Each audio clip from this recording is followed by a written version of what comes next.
Shalom, shalom, povo lindo do Senhor. Vamos para mais uma reflexão aqui no Evangelho de Marcos.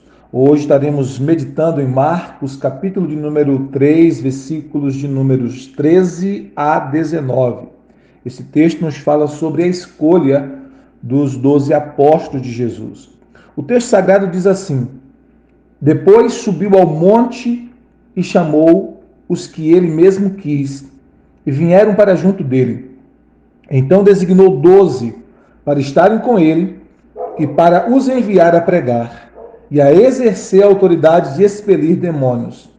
Eis os 12 que designou: Simão, a quem acrescentou o nome de Pedro, Tiago, filho de Zebedeu, e Jonas, seu irmão, aos quais deu o nome de Boanerges, que quer dizer filhos do trovão. André, Filipe, Bartolomeu, Mateus, Tomé, Tiago, filho de Alfeu, Tadeu, Simão, o Zelote e Judas Iscariotes, que foi quem o traiu.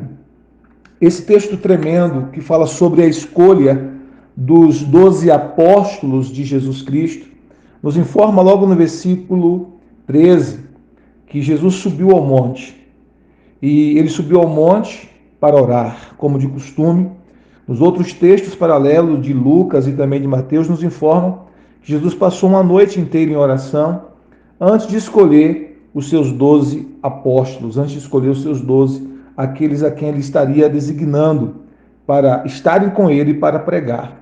O verso 14 nos diz então esse propósito de Jesus ter escolhido esses 12. O primeiro propósito é que eles estivessem com Jesus. O texto diz no verso 14, designou 12 para estarem com ele e para os enviar a pregar e a exercer a autoridade de expelir demônios. Então, o primeiro propósito, o primeiro objetivo que Jesus tinha em mente é que esses 12 apóstolos estivessem sempre com Jesus. Esses 12 apóstolos eles seriam treinados para o apostolado através da convivência com Jesus. Esses 12 apóstolos seriam desenvolvidos intelectualmente, espiritualmente, mentalmente, emocionalmente e principalmente na prática, estando com Jesus, vivendo com Jesus, convivendo com Jesus. Era um discipulado prático. O Senhor Jesus queria que eles estivessem com ele. Esse era o primeiro propósito. Depois, eles seriam enviados para pregar. Mas o primeiro objetivo é que esses apóstolos estivessem com Jesus.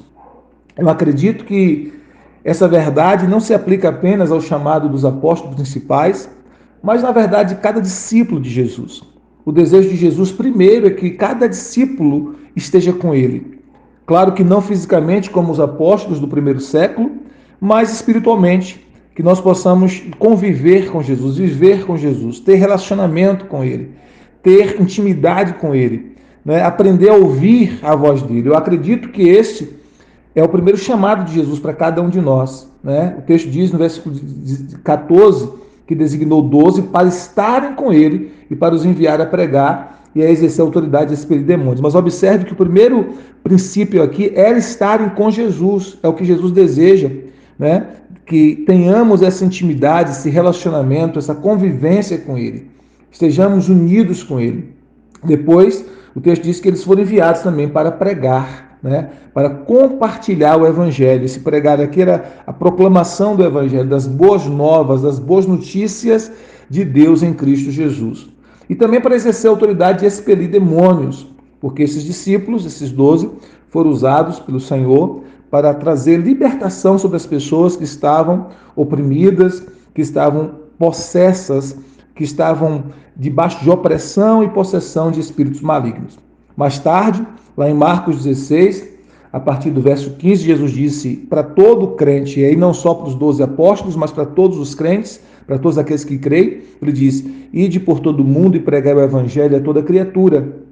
Quem crer e for batizado será salvo, mas quem não crer será condenado. E estes sinais seguirão aos que creem. Então observe que os sinais seguiriam aos crentes, aos que creem. Em meu nome expulsarão demônios, falarão novas línguas. Então Jesus designa agora todo crente para ter essa autoridade, essa unção, digamos assim, para expelir os demônios, para expulsar os demônios.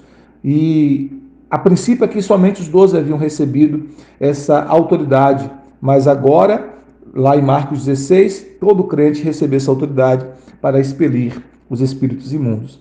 E aí o texto deixa claro que, verso 16, né? E eis os 12 que designou. Agora, esses 12, ele vai designar, ele vai dizer os nomes desses 12, né? Simão, a quem acrescentou o nome de Pedro. Então, o primeiro a ser citado aqui é o apóstolo Pedro, que tinha o nome de Simão. Simão significa uma cana que quebra com o vento, né? A ideia de inconstante, de inconstância. Mas agora o Senhor Jesus chamou ele de Pedro, que significa pedra, o fragmento da rocha, né? Que dá a ideia de constância. Significa que Pedro ele seria transformado não apenas por essa convivência com Jesus, por esse discipulado intenso com Jesus, e também depois da partida de Jesus, do seu enchimento do Espírito Santo ali no dia de Pentecostes. Então Jesus é como se ele estivesse já profetizando e declarando profeticamente que Simão, que era como a cana agitada pelo vento, como a cana que se dobra ao vento, ou seja, dando a ideia de constante, seria transformado em Pedro, em um fragmento da rocha, ou seja, alguém firme, alguém constante, alguém que não teria medo de encarar qualquer situação por amor ao Senhor Jesus, por amor ao Evangelho. Então Jesus trocou, digamos assim, não apenas o nome, mas também a identidade de Pedro. O texto continua dizendo, verso 17, Tiago, filho de Zebedeu, e João, seu irmão, aos quais deu o nome de Boanerges, que quer dizer filhos do trovão. Isso por conta da impetuosidade, né, do temperamento deles. Eles eram de temperamento muito forte, então Jesus os apelidou assim de filhos do trovão. André, Filipe, Bartolomeu, Mateus, Tomé, Tiago, filho de Alfeu, Tadeu, Simão, o Zelote, todos esses foram chamados, e ele termina dizendo, Judas Iscariotes, aquele que o traiu. O texto termina falando, citando o nome de Judas Iscariotes, que teve um começo maravilhoso, foi escolhido pelo próprio Senhor Jesus para ser um dos 12 apóstolos, mas que infelizmente não preservou o seu chamado e acabou traindo Jesus por 30 moedas de prata, né? E isso é uma lição para nós. Não apenas devemos começar bem, mas precisamos concluir a missão que nos foi dada e permanecermos fiéis ao nosso Senhor até a morte, ou até que o Senhor volte, ou até que o Senhor nos chame para estar com Ele na eternidade. É preciso que nós sejamos fiéis. Infelizmente, Judas, ele traiu Jesus, ele preferiu as riquezas dessa terra, ele preferiu as coisas deste mundo, ele preferiu trocar Jesus pelo poder político, ele traiu Jesus.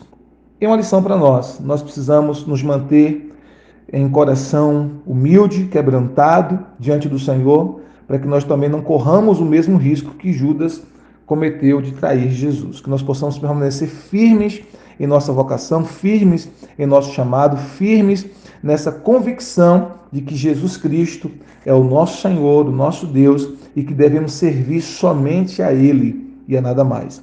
Que essa palavra possa abençoar o seu coração e que você possa entender que assim como esses 12 apóstolos, eles foram chamados por Deus, por Jesus, designados por Jesus para uma missão, Jesus também chamou você e Ele designou você para uma missão. Mas a primeira missão que você recebeu do Senhor Jesus, tal como os apóstolos, os 12 apóstolos, foi a missão de estar com Jesus. É o que Jesus mais deseja de você, é que você esteja com Ele, que você conviva, viva na presença dEle, que você desfrute da comunhão com Ele, da intimidade com Ele. Só depois dessa comunhão, dessa intimidade, é que você vai então poder cumprir o seu ministério.